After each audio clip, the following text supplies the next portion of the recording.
And the key to life is not how many times you fall down, it's how quickly you bounce back. I just got off a call with Tanvir, who's my head of sales, and I told him that he needs to lower his standards. You see, high achievers have impossibly high standards for themselves. I'll give you a couple examples. They have standards as to closing deals every day, every week, every month.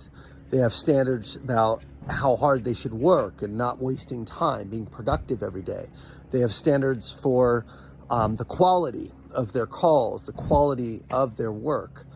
And what I've learned, and I know this will sound crazy, but I've learned the key to success is to keep your standards for yourself super high, but give yourself grace when you don't hit your impossibly high standards. Because what'll happen inevitably as a high achiever is you're going to have impossibly high standards. And if you don't hit your standards, you're going to be upset with yourself. And what do you do when you're upset with yourself? Well, you seek relief, right? And that can come in the form of going on social media or playing video games or watching TV or just something to escape the feeling of failure or disappointment. And this is what we call the achiever's dilemma. It's never being happy with your achievement, but feeling like you need to have these standards to be able to stay motivated. In other words, if you lower your standards, you're not going to be as motivated. I got news for you. It doesn't happen.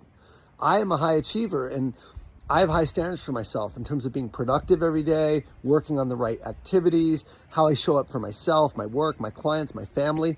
And I might hit my high standards maybe one day in the week.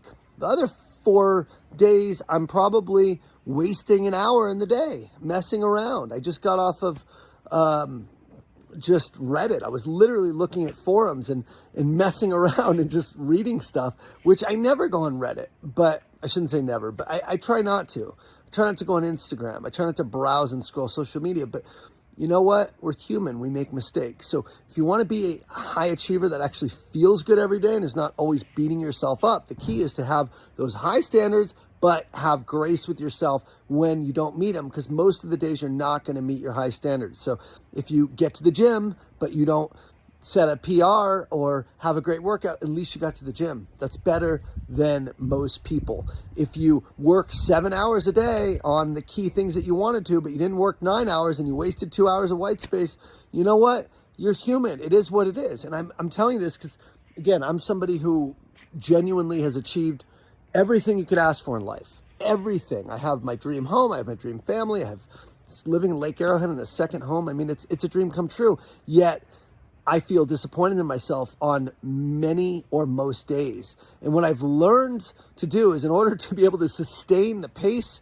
of excellence that I demand for myself, I've learned that you just gotta get back on the saddle. You see, if you're beating yourself up and you're always criticizing yourself because your standards are too high, what happens is you'll stay down for 2, 3, 4 days and you'll have these really long slumps. You'll have these really long slumps because of how you feel. But if you just accept that most days aren't going to be perfect, what'll happen inevitably is that you'll bounce back really, really quickly. And the key to life is not how many times you fall down, it's how quickly you bounce back. Because if you can bounce back quickly, again, I just wasted an hour, but you know what I did? Afterwards, I got back on and I prepared for a big meeting I have tomorrow, and I tested some stuff, and I left a couple people some voice notes that mean a lot to me. And you know what? I just, again, it's all about getting in that rhythm and holding your standards high, but not being a perfectionist about what you're going to do to hit them every day, because that's just a recipe for shame and a recipe for guilt and a recipe for disaster. So with that, I'll leave you guys with this beautiful, beautiful view of Lake Arrowhead. And if you want to work with me as your coach and you want to raise your standard for yourself, but also learn to give yourself grace and compassion and to accept yourself rather than living in this shame cycle, which I know so much about, right?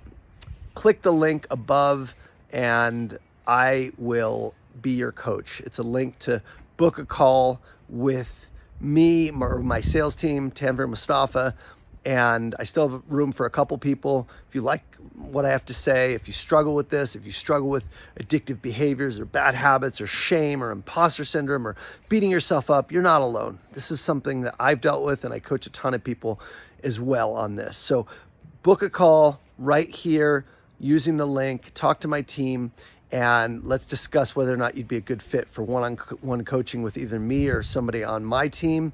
And I look forward to seeing you next week. Thanks, guys.